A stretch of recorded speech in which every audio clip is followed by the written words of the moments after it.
तो आज हम देखेंगे अल्फ्रेड वेगनर के महाद्वीपीय विस्थापन सिद्धांत की रूपरेखा, जिसमें हम समझने का प्रयास करेंगे कि वेगनर महोदय ने महाद्वीप एवं महासागरों की उत्पत्ति से संबंधित जो तर्क प्रस्तुत किए थे, इनकी जो परिकल्पना थी, अवधारणा जो सिद्धांत के रूप में भूगोल विषय में मान्य हुई, इसकी रूपरेखा कैसी थी, पृष्ठभूमि क्या थी, किस तरीके से इन्होंने अपने सिद्धांत को प्रस्तुत किया एक सिद्धांत के रूप में। कहा जाता है कि आज से तकरीबन 6 करोड़ साल पहले का वो दौर, जब कहते हैं पृथ्वी में भूगर्भिक हलचलें काफ़ी ज़ोर-शोर से हुआ करती थी और एक दौर आया था, एक युग, कार्बोनिफेरस युग।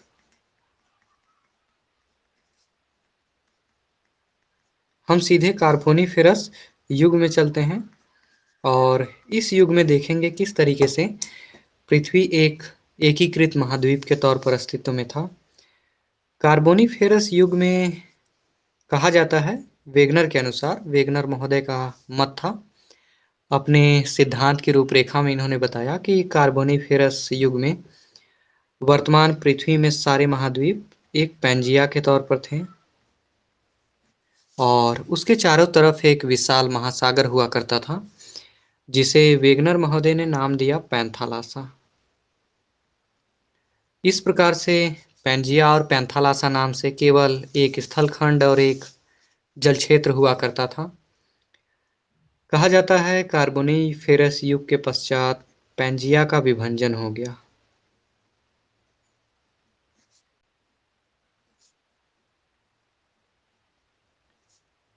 पैंजिया का विभाजन हुआ और यह वह दौर था जब पृथ्वी में भूपटल में उत्थान और पतन का दौर निरंतर जारी था और कहा जाता है कि कार्बोनिफेरस युग के अंत में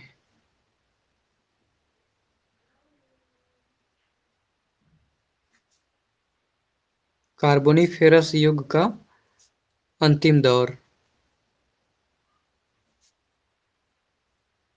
जब माना जाता है कि पैंजिया का विभाजन हो गया, पैंजिया टूटा और जब पैंजिया का विभाजन हुआ तो यह दो अलग-अलग टुकड़ों में टूटा।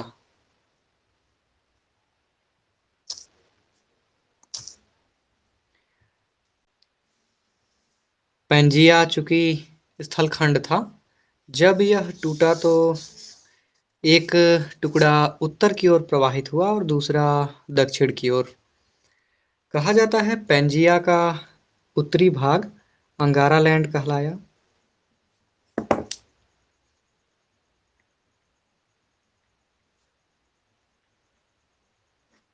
वहीं हम दक्षिणी भाग की बात करें तो ये गोंडवाना लैंड के नाम से जाना जाता है। अर्थात पैंजिया मुख्य तौर पर दो टुकड़ों में टूटा। अंगारा लैंड को कहा जाता है कि यह उत्तर की ओर प्रवाहित हुआ।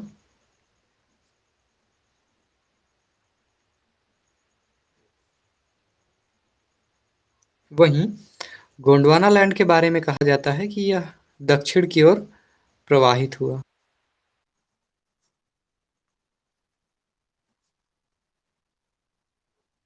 इस तरीके से पैंजिया दो अलग-अलग टुकड़ों में टूट गया और इसके बाद ये दोनों और भी टुकड़ों में टूटते हुए अलग-अलग क्षेत्रों में प्रवाहित होने लगे और महाद्वीपों की वर्तमान संरचना, बनावट, स्ट्रक्चर अस्तित्व में आता है। कहा था अपने इस सिद्धांत की रूपरेखा प्रस्तुत करने के दौरान इन्होंने बताया कि हमारी पृथ्वी जो है वो मुख्य तौर पर 3 परतों में बनी हुई है। ऊपरी परत सियाल, मध्यवर्ती परत सीमा तथा निचली परत नीफे। साथ ही वेगनर महोदय ने बताया कि सियाल बिना किसी रुकावट के सीमा पर तैर रहा है।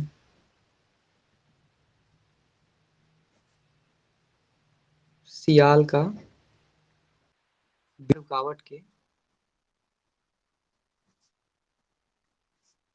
सीमा पर तैरना।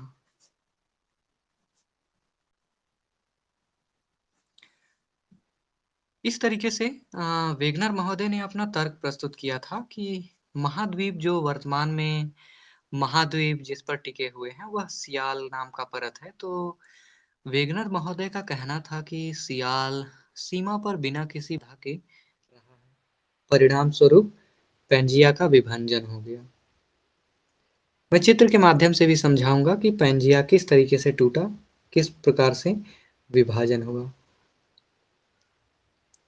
कहा जाता है कि आगे चलकर जब पैंजिया का विभाजन हो गया और सारे स्थल भाग एक दूसरे से अलग हो गए, मुख्य भाग गोंडवाना लैंड के तौर पर जाना जाता है और अंगारा लैंड के तौर पर। उसके बाद कहते हैं कि महाद्वीपों का वर्तमान स्वरूप अस्तित्व में आया।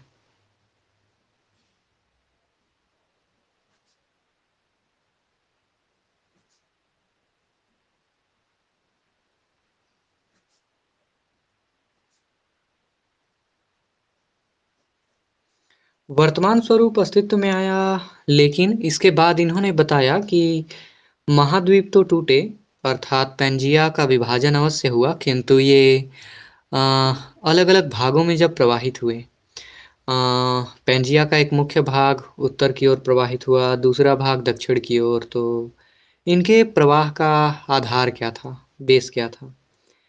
इसके लिए भी वेगनर महोदय ने अपने कुछ मान्य तर्क प्रस्तुत किए, बिल्कुल तार्किक कारण प्रस्तुत किए। देखते हैं ये तार्किक कारण कौन-कौन से हैं। तो यहाँ हम प्रवाह संबंधी बल को देखेंगे, जिसके माध्यम से पैंजिया के दोनों भाग एक दूसरे के विपरीत प्रवाहित हुए।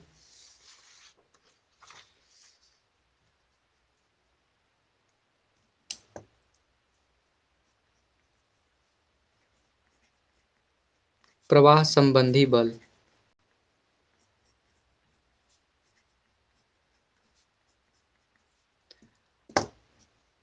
पैंजिया के टूटने के पश्चात पैंजिया दो दिशा में प्रवाहित हुए, अर्थात दो दिशाओं में पैंजिया का टूटना और उसका प्रवाह होना सुनिश्चित हुआ।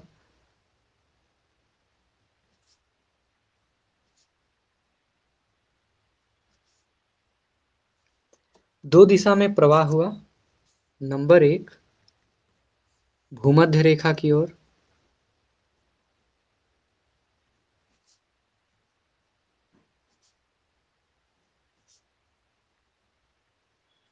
और वहीं दूसरा प्रवाह था वह पश्चिम की ओर हुआ।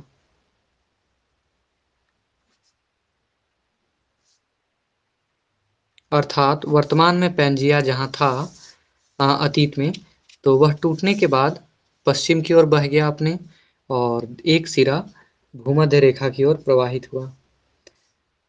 ये दो प्रवाह किस तरीके से हुए, या दो दिशा में इनका प्रवाह किस कारण संभव हुआ? तो इसके पीछे वेगनर महोदय ने दो प्रकार के बलों का उल्लेख किया है।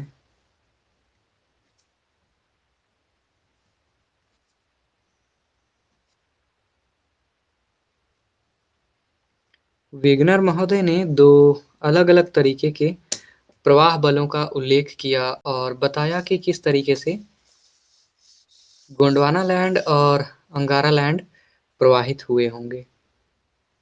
तो इन्होंने दो बल का उल्लेख किया। पहला, गुरुत्व बल।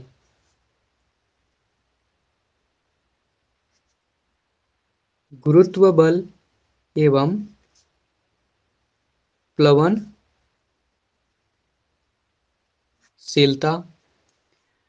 कहा जाता है भूमध्य रेखा की ओर प्रवाह इसी गुरुत्व बल के कारण संभव हुआ।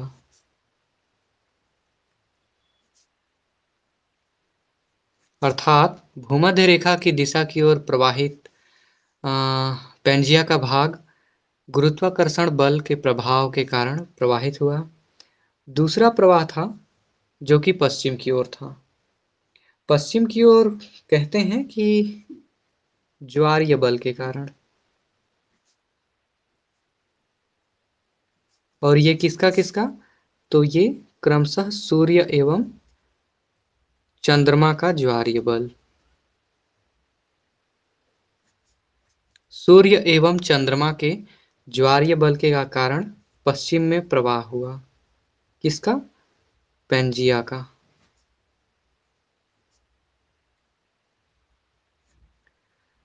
इस प्रकार से वेगनर महोदय ने अपने सिद्धांत की एक रूपरेखा स्पष्ट की, प्रस्तुत किया और काफ़ी हद तक इनके सिद्धांत के पीछे जो तर्क रखे गए थे वो काफ़ी सटीक थे। काफ़ी तार्किक कारण इन्होंने प्रस्तुत किए थे और यही कारण है कि एक लंबे समय तक इनका सिद्धांत भूगोल जगत में मान्य रहा और बड़े-बड़े विद्वानों ने इनके सिद्धांत को मान्यता प्रदान की। इसके बाद हम आगे देखते हैं सिद्धांत के पक्ष में इन्होंने क्या-क्या प्रमाण प्रस्तुत किए। अब यहाँ देखना आवश्यक है कि सिद्धांत के पक्ष में इन्होंने कौन-कौन से प्रमाण प्रस्तुत किए थे। इसके पहले हम देख लेते हैं कि महाद्वीपों का अर्थात पैंजिया का टूटना और उसका अलग-अलग दिशा में प्रवाहित होना। ये तो हमने देख लिया, लेकिन हम देखते हैं कि एक उत्तरी भाग जो कि अंगारा लैंड के नाम से और दक्षिणी भाग गोंडवाना लैंड के नाम से जाना जाता है। इन दोनों भागों में कौन-कौन से वर्तमान स्थल खंड सम्मिलित किए जाते हैं, इन दोनों को एक बार देख लेते हैं। महाद्वीपों के वास्तविक प्रवाह के रूप में।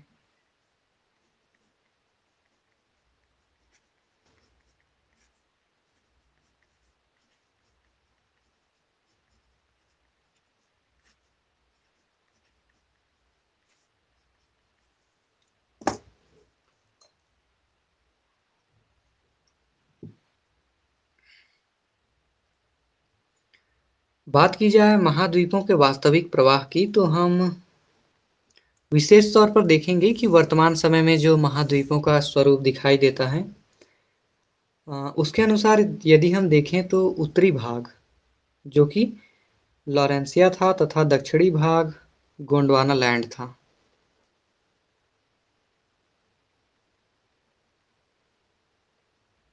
लॉरेंसिया और गोंडवाना लैंड।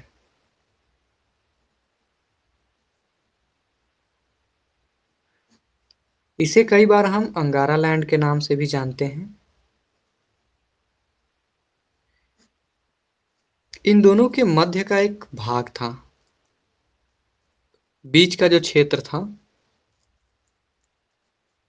अर्थात लॉरेंसिया या अंगारा लैंड और गोंडवाना लैंड के बीच का जो शेष हिस्सा था वह टैथिस सागर कहलाया। ऐसा वेगनर महोदय का तर्क था, कथन था। अर्थात मध्य का भाग जो जल क्षेत्र था वह टैथिस सागर के रूप में परिवर्तित हो गया और इसके दोनों तरफ दो अलग-अलग भूखंड प्रवाहित हुए और इनका बाद में दोबारा विभाजन हुआ। इनका जो प्रवाह था वह कैसा था, कौन सा भूखंड किस तरीके से प्रवाहित हुआ उसे देखते हैं हम आगे।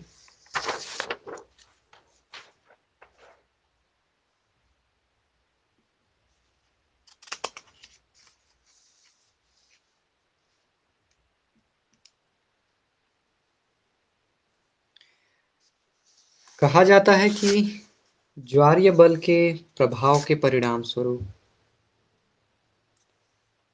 अर्थात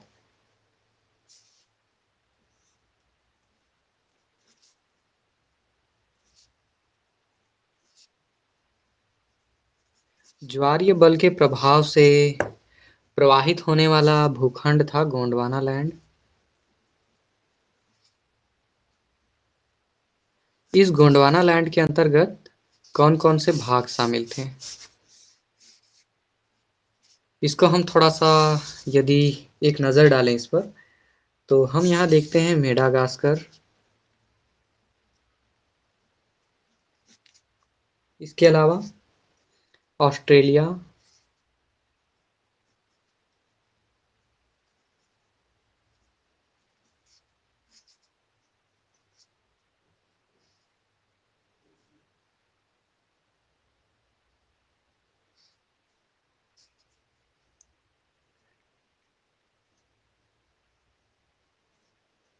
अंटार्कटिका एवं हमारा भारतवर्ष। इसमें से कहा जाता है ज्वारीय बल के कारण गोंडवाना लैंड के हिस्से से मेडागास्कर, ऑस्ट्रेलिया और अंटार्कटिका टूटे और ये प्रवाहित हो गए।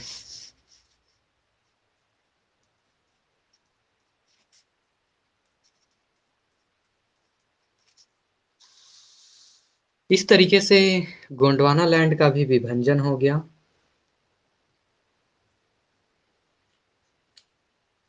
कहा जाता है उत्तरी अमेरिका और दक्षिण अमेरिका।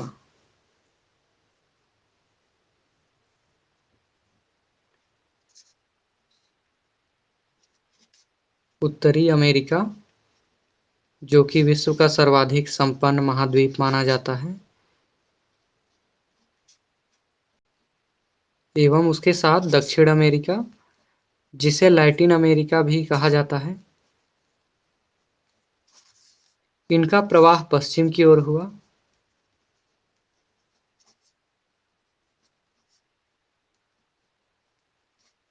और ये ज्वारीय बल के कारण हुआ। ज्वारीय बल के प्रभाव के परिणाम स्वरूप पश्चिम की ओर उत्तरी अमेरिका और दक्षिणी अमेरिका प्रवाहित हो गए। जब गोंडवाना लैंड से मेडागास्कर, ऑस्ट्रेलिया और अंटार्कटिका अलग हुए थे, उसी समय कहा जाता है कि पैंजिया से जब अलग हो गया गोंडवाना लैंड, तो हमारा प्रायद्वीपीय भारत उत्तर की ओर प्रवाहित हुआ।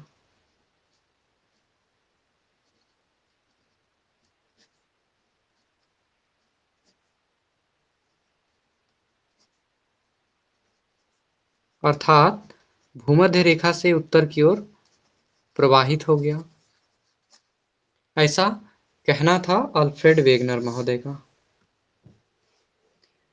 और उसके बाद कहते हैं कि प्रायद्वीपीय भारत के उत्तर की ओर प्रवाहित होने के परिणाम स्वरूप अंटार्कटिका और भारत के बीच में हिंद महासागर का निर्माण होता है।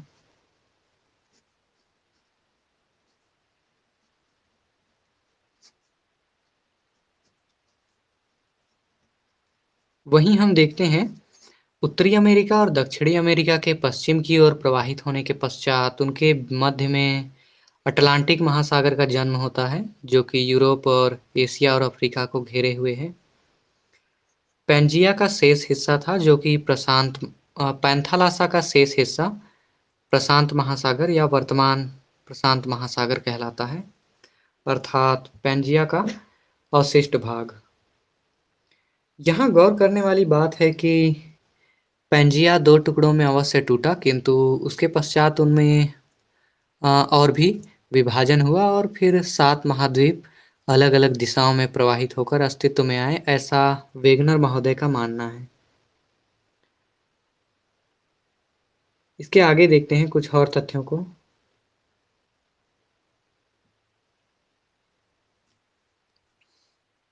कहा जाता है कि पैंजिया, जो कि आप देखिए मानचित्र में, पैंजिया आरंभ में वर्तमान उत्तरी ध्रुव के पास था।